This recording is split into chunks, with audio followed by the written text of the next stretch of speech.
what I like. Come on. So I'm with my dog at a loch that's about 13 miles away from Inverness. It's a bit remote, a bit unheard of to be honest. Been here a few times. It's called Loch Off Both. B-O-A-T-H. Really beautiful wee loch, nice wee walk. You know, it's one of those ones where you could do multiple circuits because it's honestly not that big. Been here a few times. Now this is my third. First time I came here was about 2 or 3 years ago. And I ended up way over there. I'm not zooming in because I'm holding my dog's lead in one hand, but away into those trees away in the distance. Not doing that this time around obviously, but it's a nice wee walk. Then I came here last year with my missus, and this is my third time here. Every time I come here it's a bit different.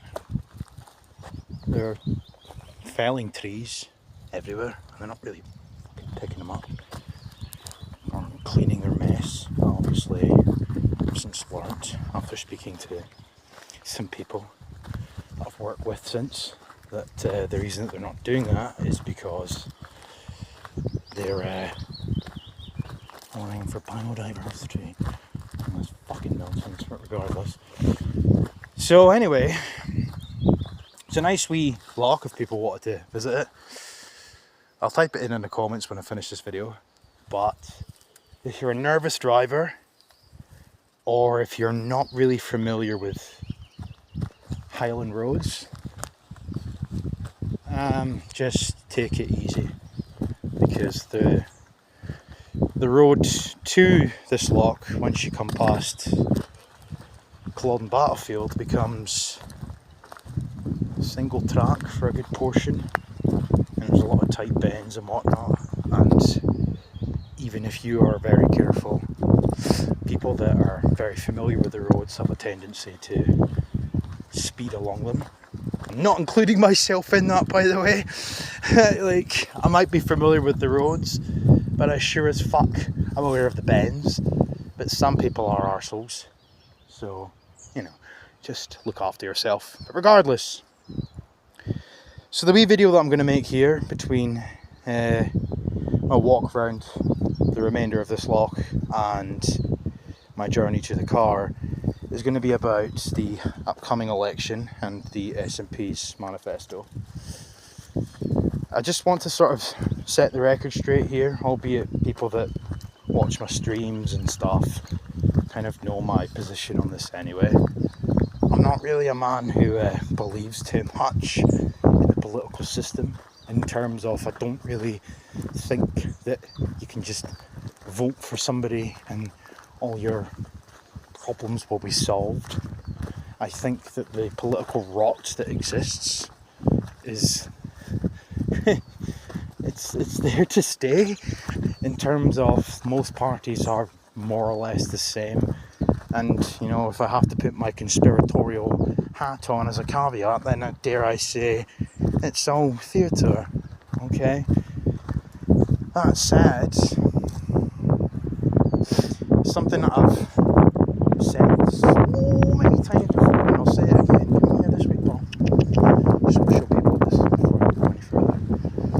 Look at this. Beautiful. Wee bit of wind, wee bit of sun. Fucking rarity this year. And it's funny, they keep talking about, oh, it's the hottest May, the hottest June on record. Really? This is like the first day of sun we've had up here in like about 4 weeks. Anyway, it's like something I've said so many times before, but I mean, it's like preaching to a choir to a certain extent, but SNP, honest to fucking God. So the manifesto came out, I had a wee read through it at work. Didn't read through it in its entirety entirety, and I'm not going to comment on it, partly because a lot of it's waffle, partly because I haven't read the entirety of it. I want to focus on one key thing here, okay, and that is, they say again, independence. That was like the start of their manifesto, independence, right? But then, further down the manifesto, in amongst all the tripes such as like green policies, green transition, all this bullshit, because climate change is so real, the Scottish nationalists punting out fucking hysterically far left policies, you know, while they call you far right bigot. But they come down to like the EU again, and there's like a section right at the top of the page where it's like Brexit, reversing Brexit. They want independent Scotland in the EU. It's just so oxymoronic. Seriously, I remember like all the years that Nicola Sturgeon was in charge, allegedly, here quote unquote in charge. Nicola Sturgeon used to like bat off her limp-wristed opposition in First Minister's questions and whatnot, and she would say the same thing every time. It'd be like, name me one country that's not independent in the EU, or go and speak to these countries in the EU and tell them that they're not independent. It speaks for itself. If you're in the Union, you're not independent. Again, it baffles me. It beggars belief that like you actually have to explain this shit. It should be self-explanatory. If you're in a union, you're not independent. And even if you want to make the case that you are independent, right? You're not sovereign.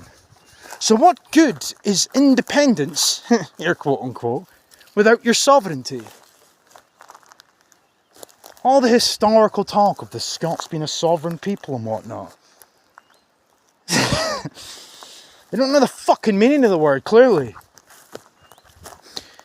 You know, there's, for every one clip of Nicola Sturgeon talking about every independent nation within the EU, there's one clips that I could pull up, no bother. Clips I've got on my channel of Nicola Sturgeon making reference to the fact that being part of the EU, you have to quote unquote, literally quote unquote here, because she said this, pull some sovereignty for the greater good. So she acknowledges herself that some sort of sovereignty gets quote unquote pulled. What does pulled mean? It means you don't have sovereignty. You don't have sovereignty. So you're not independent. Any argument that people make to leave the United Kingdom could be applicable to leaving the EU, but they don't like that. Oh no, we want to be part of the EU. So you don't want to be independent then? You just want to be part of a fucking massive block of countries. Massive block of countries that are subservient to a certain extent to unelected bureaucrats, because it's the unelected bureaucrats within the EU who make or pass down the laws that have to be voted upon. And the problem with the EU is the identical problem we face in Scotland when you make reference to such as your hate crime bill or your gender reforms. You name it. Even climate targets, for example. The vast majority of people within our parliament vote for these things because they're all the same way inclined politically speaking, ideologically speaking. Same thing applies in the EU. They're all the same. And that is to suggest that a Scottish government, Scottish MEPs and whatnot were going to vote against the status quo. Not the case. Not the case at all. They would vote accordingly. They're on record multiple times saying that they have the same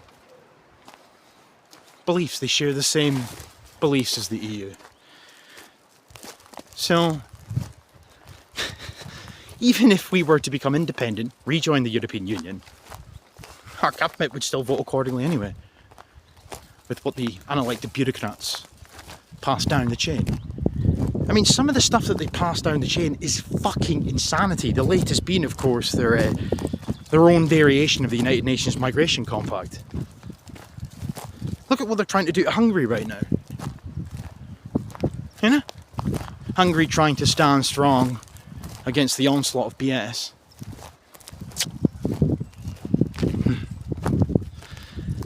Yeah.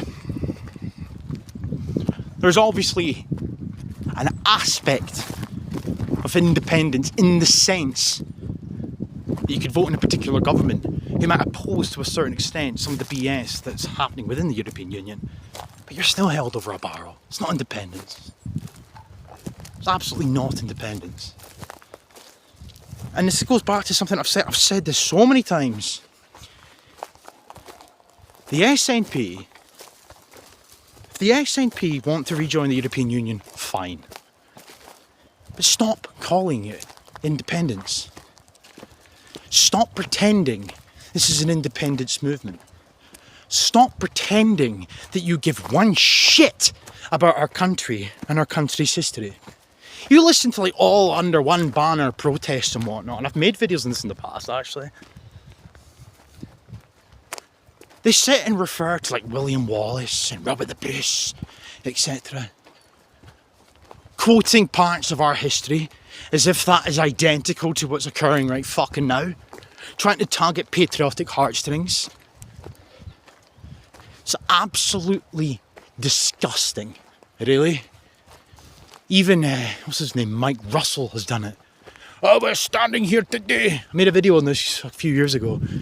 And he was standing there outside, I can't remember if it was the anniversary of Scottish independence or if they were just standing at like Bannockburn or something, but he made reference like Robert the Bruce. Like, oh, we're standing here today. And I'm like, yeah, you taking the piss, you dickhead. Seriously, do you think that the Robert the Bruce, William Wallace or any of these other icons from our past would have wanted this shit? When you've got a bunch of bastards that have usurped a genuine cause for Scottish independence and are trying to drag you into some sort of ever-encompassing, draconian, bureaucratic, authoritarian regime that calls itself the European Union. The same SNP that voted against joining or remaining, in the EEC. You know? Then you hear the malevolent revisionist bullshit. That, in 2016 Scotland voted to remain. Oh, did I? Despite the fact that the UK voted to remain. To leave, Not Scotland. Scotland was part of 4 nations who voted. It was the UK's vote, not Scotland's vote. But on top of that, one thing that loves to be removed from history is that the SNP did everything within their power to encourage their voters to vote to remain, promising them that if they did so, they would get a referendum on independence. If they failed to do so, then there would be no referendum on independence. So they effectively encouraged their voters to vote tactically. They manipulated their vote after the fact by saying that every vote for remaining in the EU was a vote to remain in the EU, neglecting the fact that they told them to vote accordingly because it was their only way to ensure another independence referendum. Point here is this though, because without pulling up articles and whatnot on the screen, people might get a bit confused as to what I'm talking about. This isn't Scottish nationalism. It's not. And I'm not a fucking unionist either, by the way. I'm not. I get a lot of people in my comment section who might be mistaken, and I guess rightfully so, for thinking I am a unionist. I'm not. I'm a young man who would love nothing more in an ideal world for Scotland to be independent. But I would argue that now is not the time for talking about such things. I would also put on the table that I've got more in common with unionists today than I would ever have anything in common with some dickhead who calls himself a Scottish nationalist. Why? Because everybody who's classified as a Scottish nationalist these days has pronouns in the bios, wants to rejoin the European Union, can't define what a fucking Scot is, by and large. It's all in favour of everything progressive going. The list is endless. You know? It's not Scottish nationalism. They fucking start off their manifesto, the SNP's manifesto, by talking about page 1, line 1, independence. This is what they're doing. And you scroll down a wee bit further, alright? Scroll down a wee bit further and it's about the EU. Reversing Brexit. An independent Scotland in the EU. So what you mean to say there, right? So let's cut to the chase. What they mean to say there is we will become independent from Westminster rule, air quote unquote, and we will use independence as a stepping stone and then just shrug off our independence the second we're allowed back into Brussels. You know? Oh, my energy, my green energy. Most of which, of course, they've sold off to foreigners. Reality of the matter is the UK was a net contributor to the EU. What Scotland got? It's going to be a net beneficiary. It's totally different, misleading bullshit. It's not independence. It's just fucking annoying.